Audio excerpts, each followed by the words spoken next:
তো নমস্কার বন্ধুরা, কেমন আছেন সবাই? আশা করি সকলেই ভালো আছেন। তো আজ চলে আসলাম সবুজের সমারোহ দেখতে। তো কিছুটা চেষ্টা করব সবুজের সমারোহটা পুরোপুরি দেখানোর জন্য। তো সাথে থাকুন, কোথাও যাবেন না। আর হ্যাঁ, যারা ভিডিওটি ফেসবুক পেজ থেকে দেখছেন তারা অবশ্যই পেজটিকে ফলো করে রাখবেন।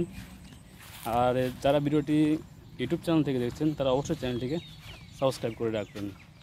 তো দেখেন, চারিদিকে শুধু সবুজ আর সবুজ, সবুজ আর সবুজ, মানে সবুজ ছাড়া কোনো কথা নেই।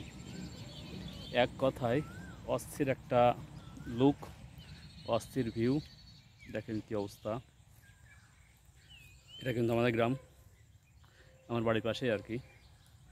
তো সকালবেলা যাওয়ার সময় হঠাৎ করে মনে হলো যে অনেক দিন তো এই সাইডে যায় না, তাই আর কি এক ঝলকের জন্য একটু আসা।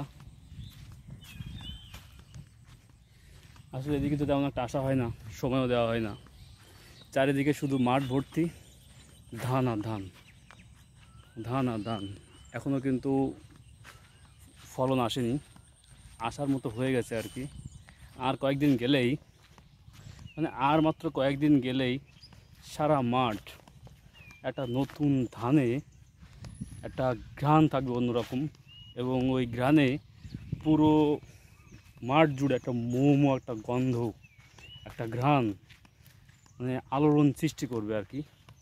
আর তারপরে যখন ধান পেকে যাবে, তখন সোনালি আকার ধারণ করবে, তখনও কিন্তু একটা অন্য রকমের পরিবেশ সৃষ্টি হবে। সেটাও কিন্তু একটা অস্থির একটা অবস্থা আর কি। তো সবাই কেমন আছেন অবশ্যই বলবেন। আর ভিডিওটা কেমন হচ্ছে অবশ্যই আপনারা বলবেন। এই দেখেন, এখানে কিন্তু এক সময় ভিডিও করতাম। এখানে বসে, এই পাড়ে বসে আমি কত ভিডিও করেছি। এই পাড়ে বসেও আমি অনেক ভিডিও করেছি, অনেক। এটা কিন্তু ঘের। তো এই ঘেরে কিন্তু নৌকায় চড়ে চড়ে আমি অনেক ভিডিও করেছি। আপনারা অনেকে হয়তো দেখেছেন, অনেকের হয়তো মনে আছে, অনেকের হয়তো মনে নেই। তো পরিবেশ দেখেন, এখন তো রোদের জন্য একটু অন্যরকম লাগছে, কিন্তু যখন পড়ন্ত বিকেল থাকবে তখন কিন্তু পরিবেশটা আরও সুন্দর লাগবে দেখতে।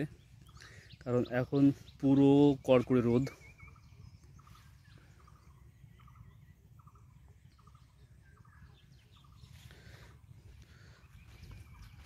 তো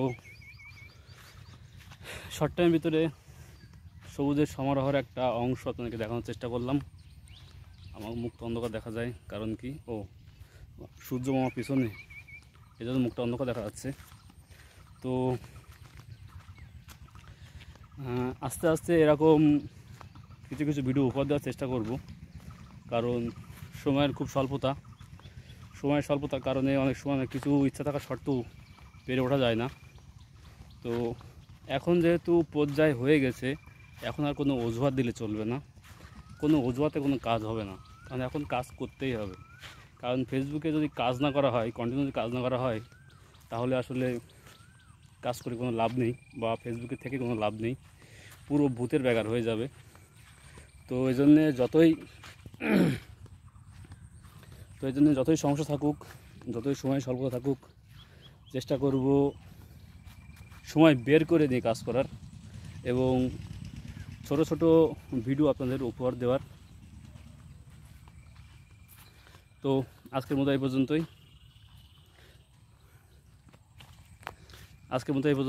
সকলে ভালো থাকবেন, সুস্থ থাকবেন। দেখা হয় পরবর্তী কোনো নতুন ভিডিও নিয়ে। ধন্যবাদ সকলকে।